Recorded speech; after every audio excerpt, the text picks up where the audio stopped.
Rachel's anniversary gift shattered against the marble floor just as her husband looked up from the candlelit table. The silver watch she'd saved 6 months to buy broke into glittering pieces. For one heartbeat, the entire restaurant fell silent. Then Ethan Foster smiled. Not with guilt. Not with panic. With relief. "Good," he said, leaning back in his chair. "Now we don't have to pretend anymore." Rachel's fingers curled into fists as she stared at him. Across from him sat a glamorous blonde woman in a red dress, casually sipping champagne as though she belonged there. Rachel recognized her immediately. Vanessa Sinclair. The marketing director from Ethan's company. The woman he'd spent the last year insisting was just a colleague. Rachel looked from Vanessa to Ethan, waiting for someone to laugh and say it was all a misunderstanding. No one did. "I thought," Rachel whispered, her voice trembling. "I thought this dinner was for us." "It was," Ethan replied coolly. "I wanted you to hear it from me instead of from my lawyer." Her world tilted. "My lawyer?" He reached into his briefcase and slid a thick envelope across the table. "I've already filed for divorce." Rachel didn't touch it. She couldn't. 3 hours earlier she'd been humming in their kitchen while wrapping his anniversary present. Now her marriage was ending between appetizers and champagne. Vanessa folded her arms. "You should sign them quickly. Dragging things out won't change anything." Rachel ignored her. She kept looking at Ethan. 20 years. He lowered his eyes for a second but quickly recovered. "We haven't been happy for a long time." "We?" "Rachel." "No." She shook her head. "Don't rewrite our story to make yourself feel better." People at nearby tables had stopped eating. Nobody pretended not to notice. Rachel's cheeks burned, but she refused to cry. Not here. Not in front of the woman who had been waiting for this moment. "What did I do?" she asked quietly. Ethan sighed. "You didn't do anything." "Then why?" He hesitated. "You've stayed exactly the same." Rachel frowned. "I don't understand." "I've grown." The words hit harder than a slap. "You've grown. Look around." He gestured toward the elegant restaurant. "The people I work with, the places I go, the opportunities one have." His gaze settled back on her. "You still think small." Rachel stared at the man she'd supported since he was 26 years old. The man who had started his business from the tiny garage behind their first apartment. The man she'd worked double shifts to support while he chased impossible dreams. "I think small." Vanessa smiled faintly. "Ethan is being kind." Rachel finally looked at her. "You've wanted my husband for a long time." Vanessa didn't deny it. "I wanted a man with ambition." Rachel laughed once. A short, painful laugh. "You wanted a successful man." Vanessa's smile widened. "Exactly." Ethan shifted uncomfortably. "Let's not do this." Rachel looked back at him. "When did it start?" Silence. "Ethan." He exhaled. 8 months ago." Her heart sank. 8 months. 8 months of late meetings. Business trips. Forgotten anniversaries. Missed birthdays. She remembered every excuse. Every lie. Every promise that work came first. "I asked you so many times." "I know." "And every time." "I know." Rachel nodded slowly. "So every time you kissed me goodnight." His silence answered her. A waiter approached cautiously. "Sir." Ethan waved him away. "We're fine." Rachel looked at the waiter. "No." She smiled politely despite the tears threatening her eyes. "We're really not." The waiter quietly retreated. Rachel reached into her purse. She removed the small velvet box that had held Ethan's anniversary gift. She opened it. Only broken glass remained. Slowly she closed the lid. So this is it. Ethan nodded. I think it's for the best. For you. For both of us. She almost argued. Almost reminded him of the nights she'd stayed awake helping him prepare investor presentations. The weekends she'd sacrificed. The promotions she'd declined so he could build his company. Instead, she stood. She picked up the divorce papers. I'll read them. Relief washed across Ethan's face. I appreciate that. She looked at him for a long moment. You know what hurts the most? He didn't answer. It's not that you fell in love with someone else. Vanessa smirked. Rachel ignored her. It's that somewhere along the way. She swallowed. You forgot who believed in you before anyone else did. Ethan looked away. Rachel turned and walked toward the exit. No shouting. No scene. No begging. The restaurant doors closed behind her. Only then did the tears finally fall. Rain soaked the city before Rachel reached her car.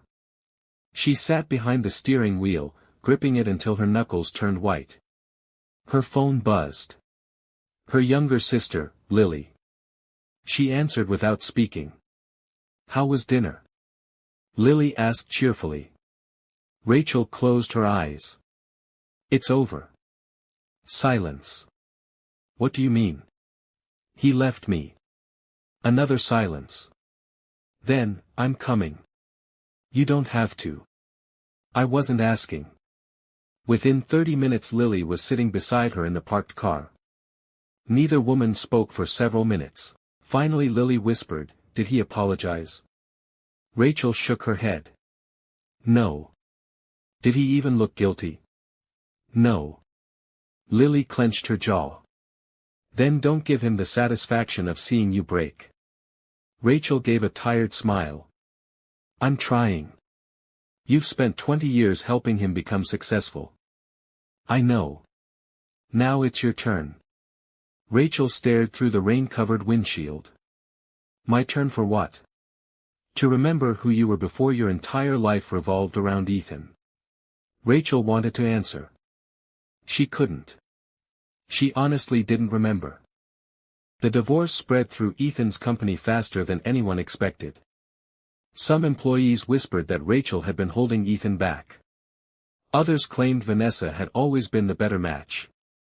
Rachel heard every rumor. She answered none of them. Instead, she quietly packed the last box from the house she'd once called home. The walls looked strangely unfamiliar. Every room held memories. Their first Christmas. Movie nights on the couch. Celebrating Ethan's first $1 million contract. She gently placed one final photo into the box. Then she noticed something tucked behind the frame. A folded envelope. Yellowed with age. Her name was written across the front in handwriting she hadn't seen in over 15 years. Her late grandmother's handwriting.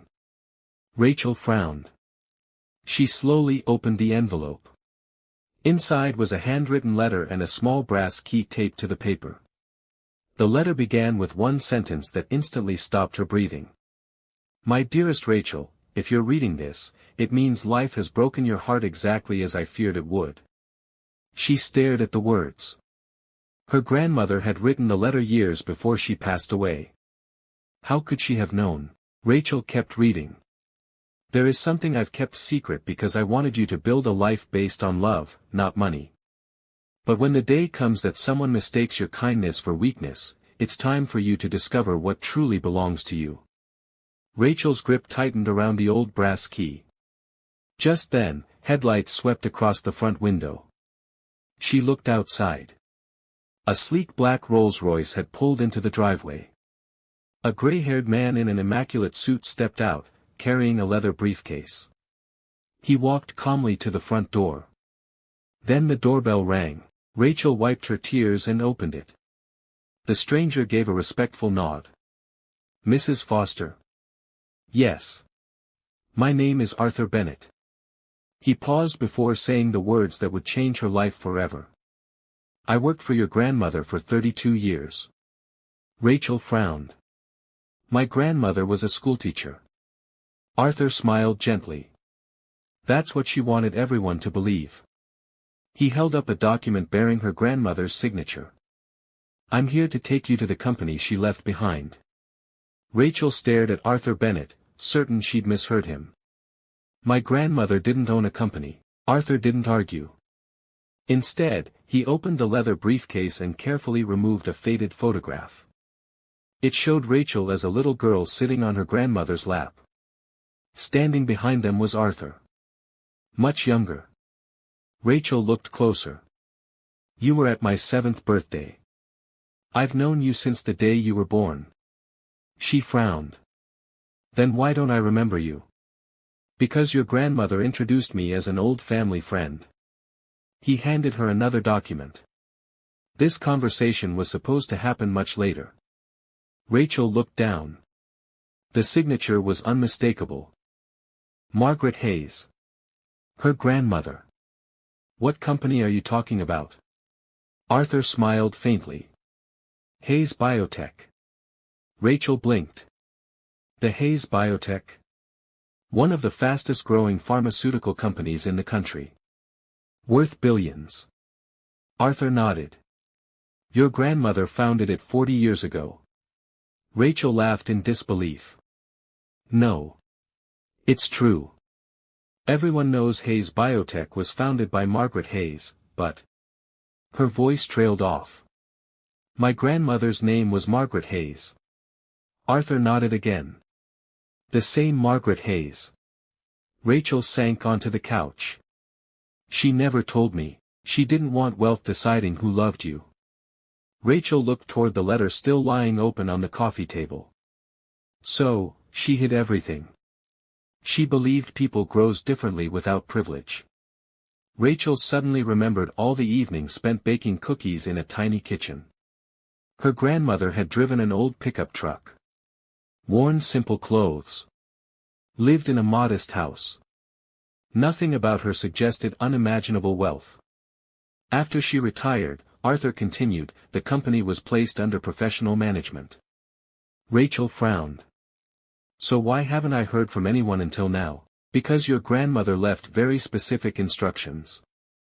Arthur handed her another envelope. Rachel unfolded the papers. They were part of her grandmother's will. Rachel may inherit everything only if she has built a life based on love rather than greed. Her eyes moved to the next paragraph. If someone betrays her because they believe she has nothing, then she is finally ready. Rachel froze. It felt as though her grandmother had somehow seen the future. Arthur quietly said, she believed hardship reveals both character and true relationships. Rachel looked out the window. So Ethan made his choice without knowing. She nodded slowly. For the first time that day, something inside her shifted. Not happiness. Not revenge. Clarity. The divorce was finalized 6 weeks later. Rachel asked for nothing except a few personal belongings. Their lawyer looked confused. Mrs. Foster, you're entitled to half of everything. Rachel smiled politely. I don't want half. Ethan looked surprised. You don't? No. Vanessa leaned toward Ethan and whispered loudly enough for Rachel to hear. I told you she'd make this easy. Rachel signed the papers without another word. The judge finalized the divorce. Just like that, 20 years became a file stamped closed. Outside the courthouse, reporters crowded around Ethan. Mr. Foster. Was the affair the reason for your divorce? Are wedding bells next? Ethan wrapped an arm around Vanessa's waist. We're looking forward, not backward. The cameras flashed. Rachel quietly walked toward her car unnoticed. Arthur was waiting. You handled that with remarkable grace. Rachel fastened her seatbelt. I cried enough already. And now? Now I work. Arthur smiled. Your grandmother would have liked that answer. Hayes Biotech headquarters rose 48 stories above downtown Chicago. Rachel stood in the lobby feeling completely out of place. Employees rushed past carrying laptops and coffee cups. Nobody recognized her. She preferred it that way. Arthur led her into a private elevator. The board knows you're coming. I'm not ready. They're less ready. The elevator doors opened into a massive conference room. 12 executives immediately stood. Some smiled politely. Others looked openly skeptical. Arthur introduced her. Ladies and gentlemen, this is Ms. Rachel Hayes. One man in his 60s folded his arms. With respect. Rachel looked at him. She has no executive experience. Several others nodded. Arthur remained calm. Neither did Margaret Hayes when she started. The room fell silent. Rachel took a slow breath. I understand your concerns. The executives waited. I've never run a billion-dollar company. More nodding. But I spent 20 years helping build one. That caught their attention. I wasn't the CEO. She smiled faintly. I was the wife everyone overlooked. She explained how she had organized investor meetings, reviewed business proposals, managed budgets during difficult years, and even negotiated supplier contracts when Ethan's company was still struggling. The room grew noticeably quieter. One executive leaned forward. You negotiated contracts. Thousands of them. Arthur couldn't hide his smile. He already knew. Rachel had never realized how much experience she truly possessed. She'd simply never received credit for it. Across town, Ethan celebrated landing another major client. Champagne flowed through the office. Vanessa kissed him in front of everyone. You deserve this. He smiled. I couldn't have done it without you. Several employees exchanged uncomfortable glances. No one mentioned Rachel. But many were thinking about her. Especially Mark Reynolds. Ethan's oldest business partner. Later that afternoon, Mark entered Ethan's office and quietly closed the door. We need to talk. Ethan looked up. What about Rachel? His smile faded. I'd rather not. You should. Ethan sighed. It's over. Mark sat down. Do you remember our first investor presentation? What about it? Who rewrote the financial projections overnight? Ethan frowned. Rachel. And the contract with Benson Logistics? Rachel helped. And the payroll crisis? Rachel. Mark leaned back. You've spent years telling everyone you built this company alone. Ethan looked away. I built most of it. Mark didn't respond immediately. Finally he said, I hope you know what you've thrown away. After Mark left, Ethan stared through the office window. For the first time, a tiny seed of doubt appeared. Not about leaving the marriage. About underestimating the woman he'd left behind. 3 months later, Hayes Biotech announced a new interim CEO. The business world buzzed with speculation. No photographs. No interviews. Only one name. Rachel Hayes. The announcement spread across every major financial news outlet. Vanessa happened to be scrolling through her phone during lunch. Her fork froze halfway to her mouth. Ethan. What? You need to see this. He glanced at the headline. His expression changed instantly. No. He grabbed the phone. His eyes scanned the article. Granddaughter of founder Margaret Hayes assumes leadership role. He laughed nervously. This has to be another Rachel Hayes. Vanessa nodded too quickly. It probably is. Then Ethan saw the accompanying photograph. Rachel. Wearing a tailored navy suit. Standing confidently inside Hayes Biotech headquarters. The woman he'd called ordinary. The woman he'd claimed thought too small. She looked directly into the camera with quiet confidence. Not angry. Not bitter. Simply, transformed.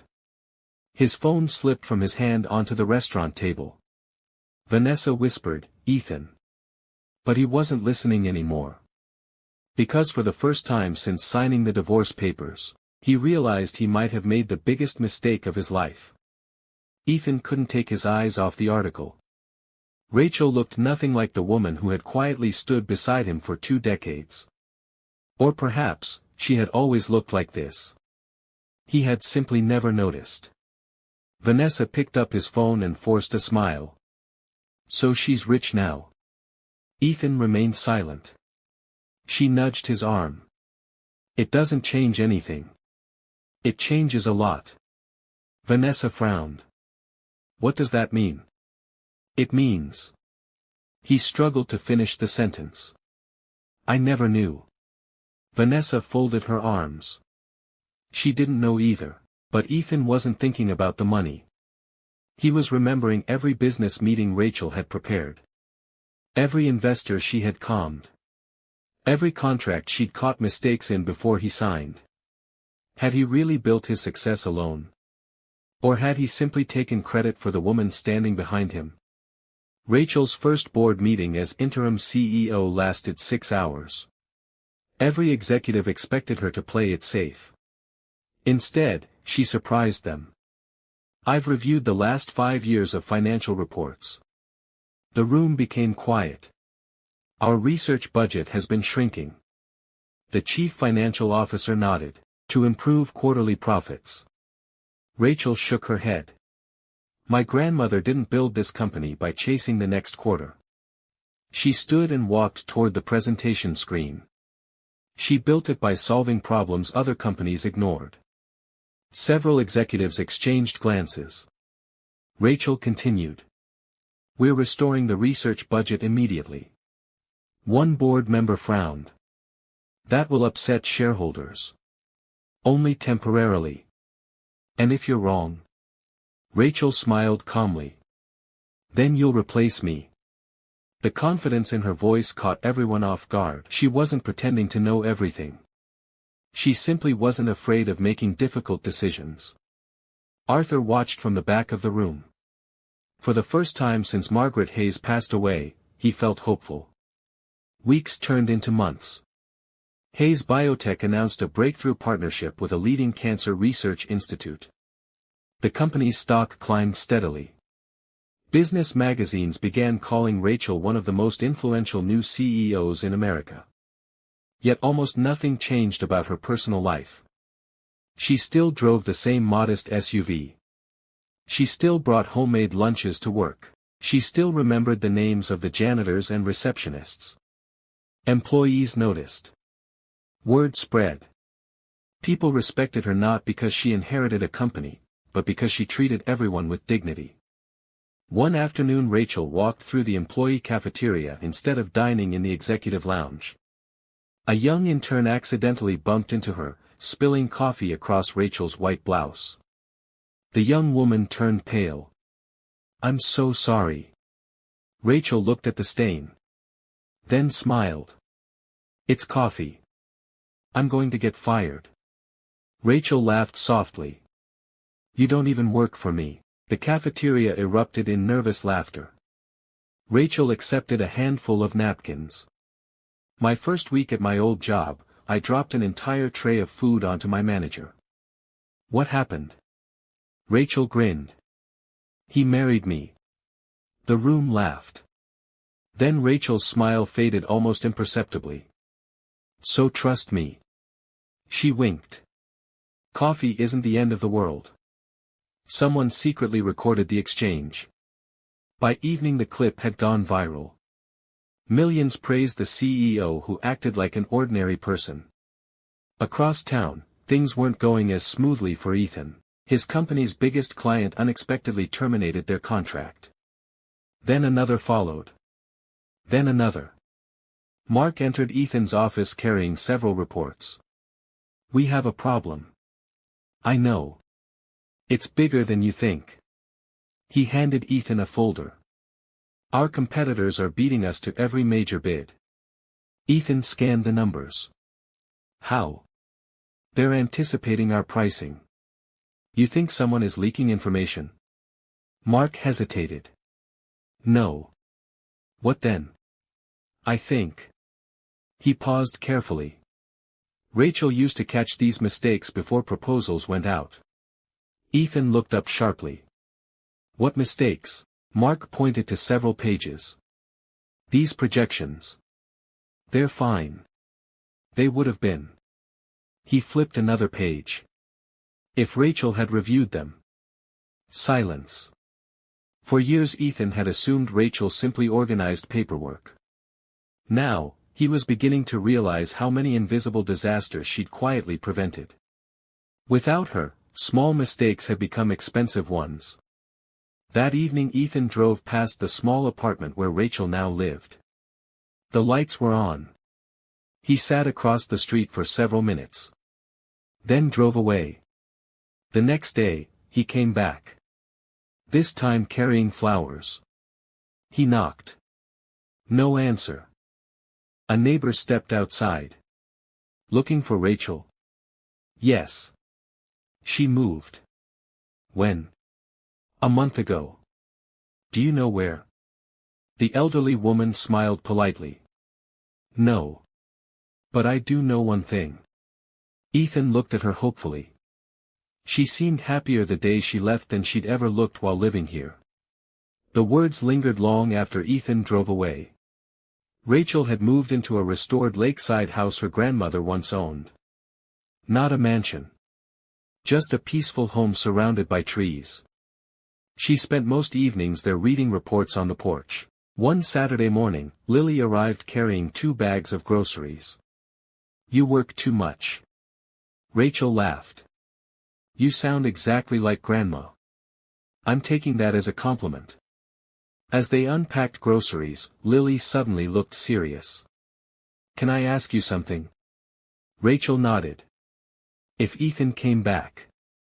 Rachel didn't answer immediately. Finally she asked, do you know what I miss? What? The man he used to be. Lily nodded quietly.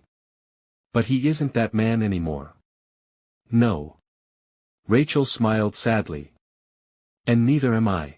The following Monday, Hayes Biotech hosted a charity gala supporting children's medical research. Business leaders from across the country attended. So did Ethan. He hadn't been invited personally. His company had purchased a corporate table months earlier. He almost didn't go. Until he heard Rachel would be giving the keynote speech. The ballroom fell silent as Rachel walked onto the stage. She looked elegant in a midnight blue gown. Confident. Graceful. Nothing about her suggested the broken woman who had walked out of that restaurant months before. She adjusted the microphone. When I was younger. She began. My grandmother told me something I never understood. Hundreds listened. She said. Rachel smiled softly. Success isn't measured by how many people clap when you enter a room. She paused. It's measured by how many people feel valued after you've left it. The audience applauded warmly. Ethan couldn't. He simply watched. The woman standing on that stage had always been extraordinary. He had just been too blinded by ambition to see it. As Rachel stepped down from the podium, dozens of executives surrounded her. Among them was a tall man in his early 40s wearing a charcoal tuxedo. Handsome. Confident. Arthur approached Rachel with a smile. Rachel, I'd like you to meet someone. The man extended his hand. Adrian Sinclair. Rachel smiled politely and shook it. A pleasure. Ethan's expression suddenly darkened. The surname sounded familiar. Very familiar. Then it hit him. Sinclair. Vanessa Sinclair's older brother. One of the youngest self-made billionaires in the country. But what unsettled Ethan wasn't Adrian's wealth. It was the way Adrian looked at Rachel. With genuine admiration. Not because of her company. Not because of her inheritance. but because, for the first time in a very long time, someone was seeing Rachel exactly as she deserved to be seen. Adrian Sinclair held Rachel's hand for only a moment before letting go. "I've wanted to meet you for months," he said with an easy smile. Rachel looked surprised. "Me? I've heard about your grandmother for years." He glanced toward Arthur. "And lately, I've been hearing about the woman who's changing the culture at Hayes Biotech." Arthur chuckled. "I've probably exaggerated." "I don't think you have." Rachel smiled politely.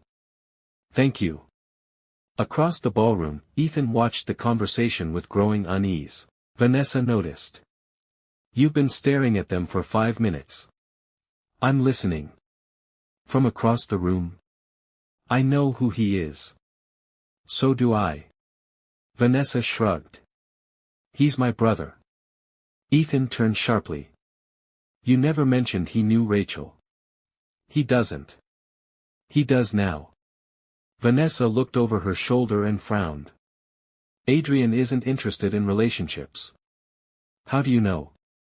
"Because he's turned down every woman our mother has introduced him to for the last 10 years. Ethan said nothing. Yet something deep inside him felt strangely threatened. Not by Adrian's money, not by his influence. By the way Rachel was laughing. It had been years since Ethan had heard that laugh. The evening ended with a charity auction that raised over $50 million for children's hospitals. As guests began leaving, Adrian caught up with Rachel near the entrance. "I have a favor to ask." Rachel smiled. "That's a quick way to ruin a first conversation." He laughed. "Fair enough. What kind of favor?" "Our foundation is opening a medical research center in Boston." Rachel listened. "We're looking for someone to serve on the advisory board." "I'm flattered. You should be." His confidence made her laugh again. But I already have a full-time job." "I noticed." Arthur, who had quietly joined them, smiled knowingly. "Sometimes the best opportunities aren't the ones we plan." Rachel looked between the two men. "I'll think about it. That's all I'm asking." As Adrian walked away, Arthur folded his hands behind his back. "What do you think of him?" "I've known him for exactly 22 minutes. And he seems." She searched for the right word. "Kind." Arthur nodded. "He is." A week later, Rachel arrived home to find a bouquet of white lilies sitting on her front porch. There was no name. Only a handwritten note. "Congratulations on everything you've accomplished. You always deserved more than I gave you." Rachel immediately recognized Ethan's handwriting. She sighed. Lily happened to be visiting. She picked up the card and rolled her eyes. "So it begins." Rachel looked at the flowers. "I should throw them away." "Do you want to?" Rachel thought for a moment.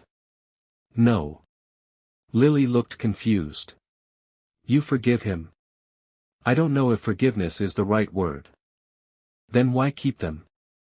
Rachel carried the bouquet inside and placed it in a vase. "Because I don't want bitterness decorating my home." Lily smiled. Grandma would have said exactly that. The following morning, Ethan requested a meeting. Rachel almost declined. Then she accepted. Not because she wanted him back. Because she didn't want unfinished conversations controlling her future. They met at a quiet cafe. The same cafe where they had celebrated Ethan's first profitable year in business. Rachel arrived first. Ethan walked in a few minutes later. He looked tired. Older. Not from age, from regret. "Thank you for coming." Rachel nodded politely. "You said you wanted to talk." "I did." A waitress brought coffee. Neither touched it. Finally Ethan spoke. "I owe you an apology." Rachel remained silent. "I spent months convincing myself I left because we'd grown apart." He looked down. "The truth is, I let success change me. Rachel watched him carefully.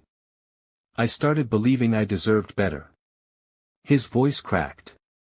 I forgot that everything I had, we built together. Rachel appreciated his honesty.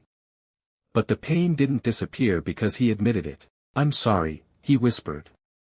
For every lie. For every time I made you feel small. For making you question your worth. Rachel looked out the cafe window. It took me a long time to realize something. He waited. I never questioned my worth. He looked confused. I questioned why the man I loved couldn't see it. Silence stretched between them. Ethan. She met his eyes. I accept your apology. Hope flickered across his face. Then she gently added, but acceptance isn't the same as reconciliation. His shoulders fell. I know. No. She shook her head softly. I don't think you do. He frowned. I don't miss being married to you. Those words hurt him more than anger ever could. I miss the dream I believed we were building together. Tears gathered in his eyes. I'd do anything to fix this. Rachel smiled sadly. I believe you. Then let me. She slowly stood. You had 20 years. She placed enough cash on the table to cover both coffees. I'm not walking away because I hate you. He looked up hopefully. I'm walking away because I finally love myself enough not to go backward. She left before he could answer. Ethan remained alone at the table.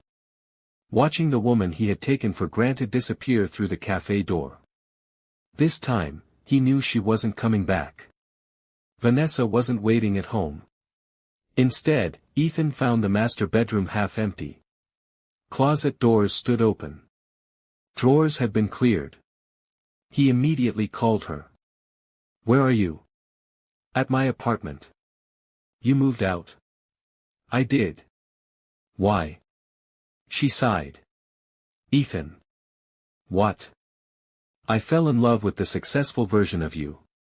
His stomach tightened. What are you saying? Your company's losing clients.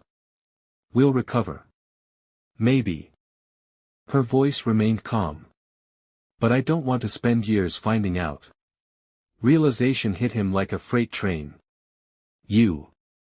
He could barely finish the sentence. You're leaving. I think it's for the best. The words were almost identical to the ones he had once said to Rachel. Ethan, we've had some wonderful memories. No. He whispered. Don't do this. I'm sorry. The call ended. Ethan slowly lowered the phone. The silence inside the house felt unbearable.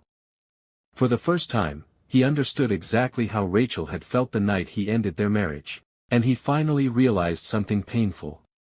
The woman he had left for ambition, had loved him at his poorest. The woman he chose instead, had left him the moment success began to fade. He sat alone in the empty house, surrounded by expensive furniture that suddenly meant nothing. Outside, rain began to fall, the same kind of rain that had poured the night Rachel walked away from the restaurant. Only now, he was the one standing in the ruins of the life he had destroyed.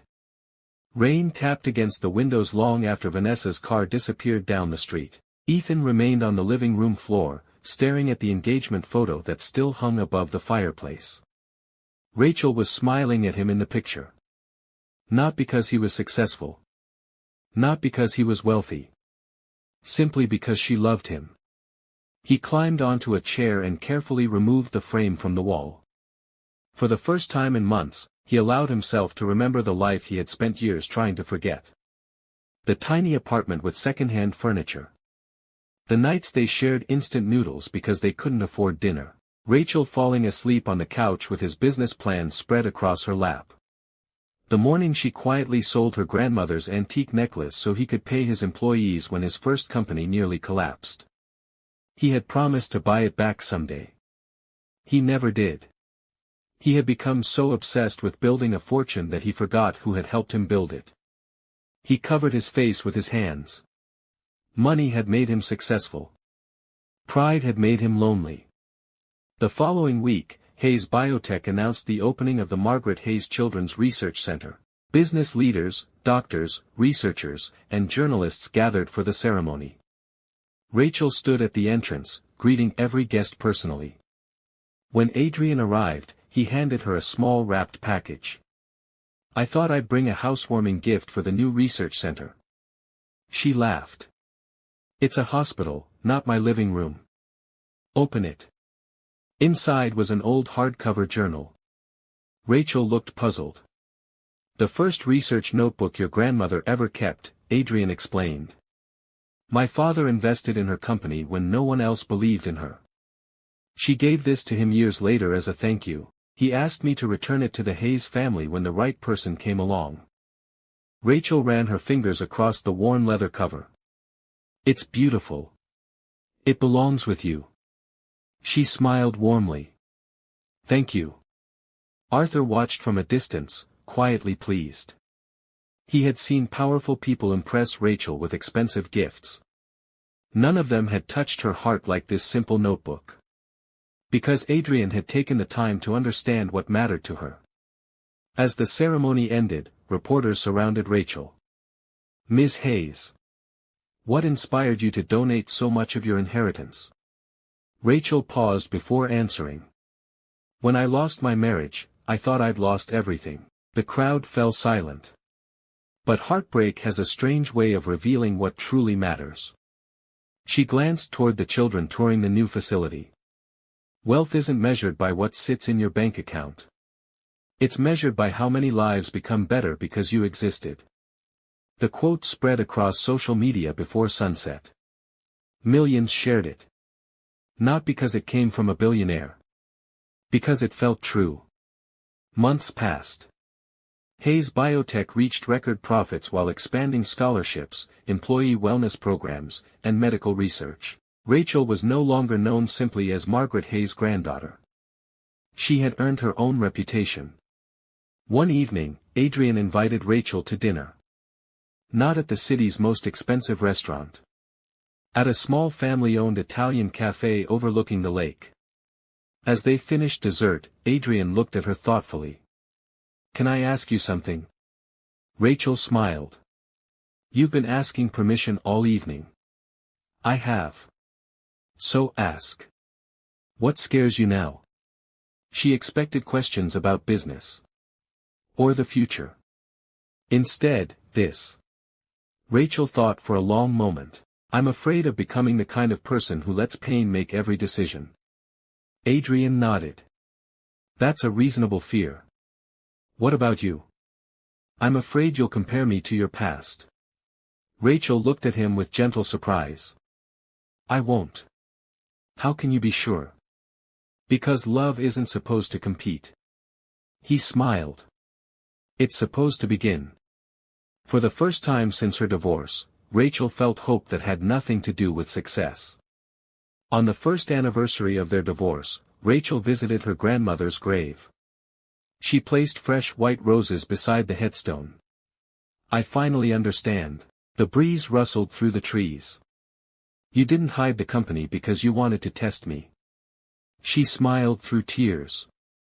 "You wanted me to discover my own value before anyone else tried to define it." She stood quietly for several moments. Then another bouquet appeared beside hers. Rachel turned. Ethan. He looked nothing like the confident executive who had ended their marriage a year earlier. His suit was simple. His face carried the weight of hard lessons. "I didn't know you'd be here," he said. "I come every year." He nodded. "I figured." Neither spoke for a while. Finally Ethan broke the silence. "My company was acquired last month." Rachel looked at him. "I heard. I stayed on as a consultant." She nodded politely. "I hope it works out." "It will." He took a deep breath. "I've stopped chasing things that don't matter." Rachel smiled. "I'm glad." He looked at her. "I don't expect another chance." She remained silent. "I don't deserve one." A long pause followed. I came because there was something I needed to say. Rachel waited. You spent 20 years making my dreams possible. His eyes filled with tears. I spent 1 year destroying yours. He shook his head. I'll regret that for the rest of my life. Rachel walked closer. I know. I don't want you to forgive me. She reached out and gently squeezed his hand. I already did. He looked up in surprise. Forgiveness isn't something I gave you. She smiled softly. It was something I gave myself. He couldn't hold back the tears anymore. I'm sorry, Rachel. I know. And I truly hope you find happiness. I think. She looked toward the sunlight breaking through the trees. I'm already finding it. At that moment, Adrian's car pulled into the cemetery entrance. He stepped out carrying another bouquet of flowers. He paused when he saw Ethan. Rachel walked toward Adrian without hesitation. She slipped her hand into his. A simple gesture. Natural. Effortless. Adrian looked at Ethan and offered a respectful nod. Ethan returned it. There was no anger left. Only acceptance. As Rachel and Adrian walked away together, Ethan remained beside Margaret Hayes' grave. He watched until they disappeared from view. Only then did he whisper the words that had lived inside him for months. The greatest mistake I ever made wasn't losing my marriage. He looked down at the roses. It was failing to recognize the extraordinary woman who loved me before the world did.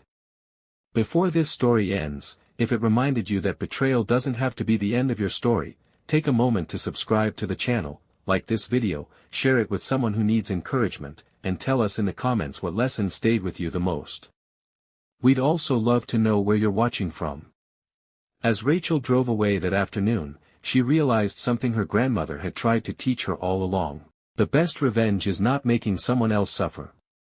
It's becoming someone who no longer needs the person who once made you suffer. Because betrayal may break your heart, but it can also introduce you to the strongest version of yourself.